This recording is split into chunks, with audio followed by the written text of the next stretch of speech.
back, and it's a party, literally. We're shooting a party scene, a little flashback to Echoes, and so it's our last shot of what turned out to be a pretty long day. Action! But here we are. Here we go again.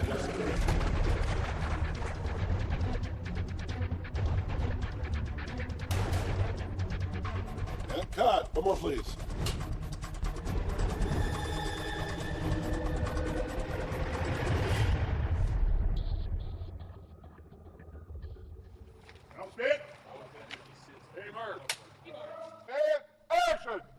We're pretty much in a we'll wait and see that you're canceled situation at the end of season 1.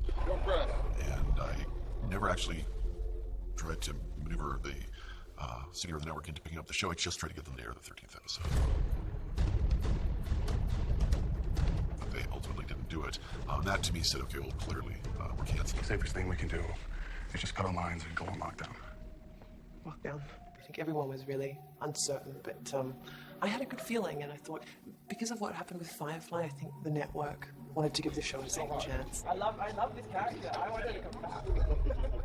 We were expecting to not come back, so we had sort of thrown the kitchen sink at Epitaph 1. Just before we did the Paley event for Dollhouse, they called me to say, look, you're not actually canceled. I was working with Joss. We were working on this movie, and I saw him coming from 50, 60 feet away, and he was like, you know? So it's pretty awesome. Season 2. Hulu? This season, clearly we weren't a big hit. We had just gotten this 13-episode lease on life, and all bets were off. We just said, screw it, let's just make this what we think it should be. This season has been very much more assured. We came in understanding our characters and our premise, and using that to bring the Dollhouse together as a family. What a beautiful fake family. Do we look alike? What we were trying to do was clear to us what hadn't worked before, but more importantly, what had worked. I went to Comic-Con for one night and did the press lineup at the EW party, and all the reporters were like, so, Joss Whedon said he's going to take your character through the ringer. You're going to be in the pits of hell and all this stuff. And I was like, oh, okay. So I went to the party. I'm like, aren't you going to give it to me this season? And he said, oh, yeah. Oh, yes, I am. We, kicked Echo up a notch so that she really could start to self-actualize and not be that blank slate that people weren't really responding to. I'm afraid of Caroline. If she comes back, where will I go? I felt like it gave me a chance to play Echo and who she's come to be beyond Caroline, beyond, Echo, the blank doll, and what she was capable of.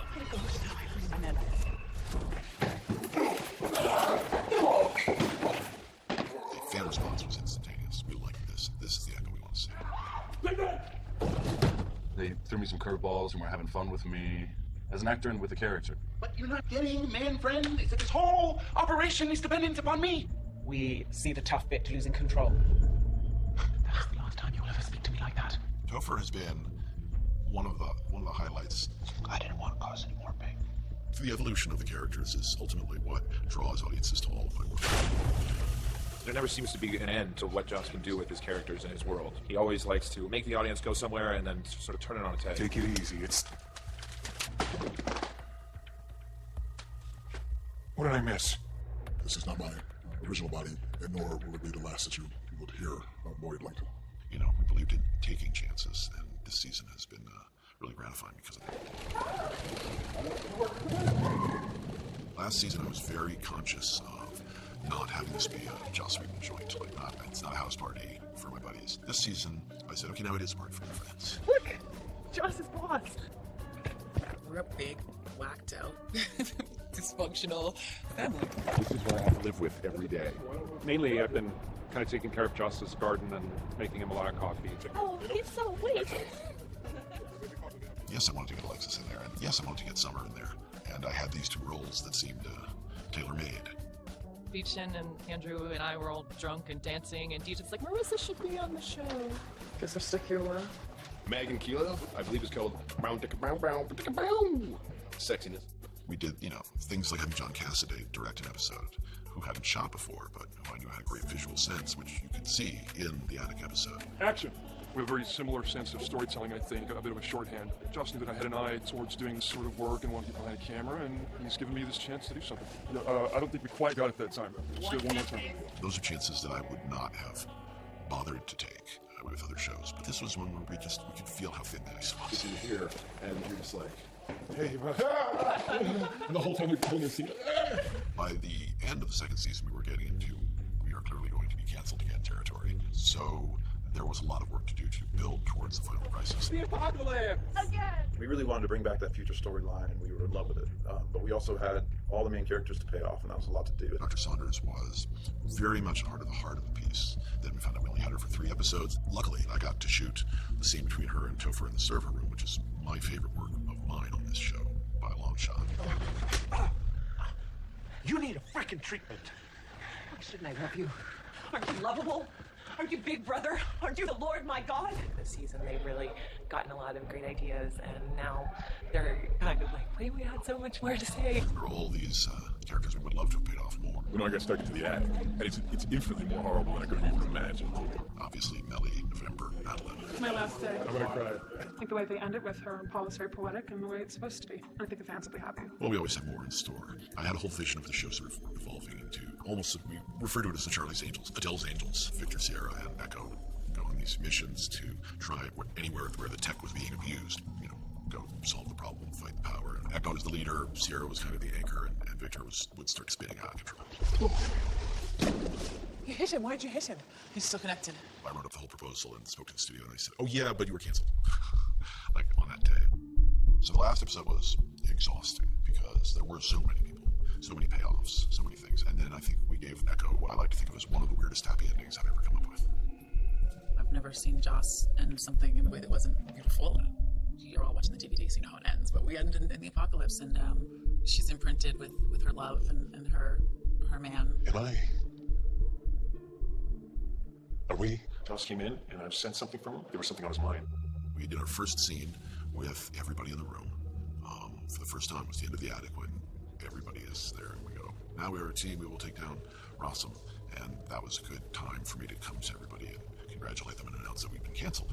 In the middle of going, yay, we're all together, it turned into a cry of grief. And then it was on the internet about 3 seconds later. We were like, oh. A very bizarre moment, but there's no good time to say it. In a way, our second season was sort of like a bonus season because nobody ever thought with our ratings that we'd get picked up. But it just goes to show how hard our fans were pulling for us. Well, obviously, from the initial inception to season 2, there were a lot of bumps in the road. Some people were made very uncomfortable because we were dealing with issues of sexuality, and by not exploring it, the more it seemed to be the elephant in the room. Hopefully, people can take feminist ideals away from this. The idea was very simply, this woman doesn't exist. She literally doesn't exist, and she builds herself from scratch. To me, that is the most powerful act that a person can do. This season, I've done a lot of identifying and a lot of personalizing with the things that Echo went through and lived through. All of the fears and strengths and insecurities and triumphs and failures, and I mean, all of these emotions that have been in my own life and sort of started in my adolescence.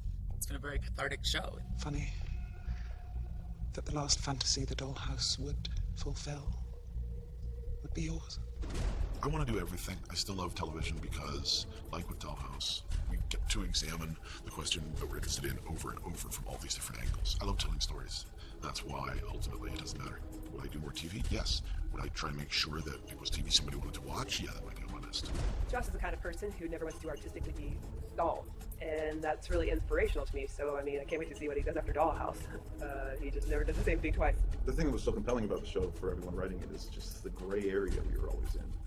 The good thing is that the show kind of felt like a different TV show every single time. We were constantly mixing things up.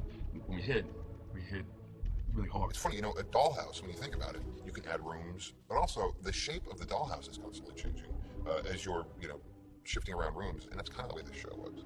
I think Dollhouse ultimately was probably not right for network television, but this is where Eliza was, and Eliza was the reason I thought of the show, and she's the person I wanted to do the show with. I just can't think of a show that could have been so personal and so special to me, and it's been 2 of the best years of my life.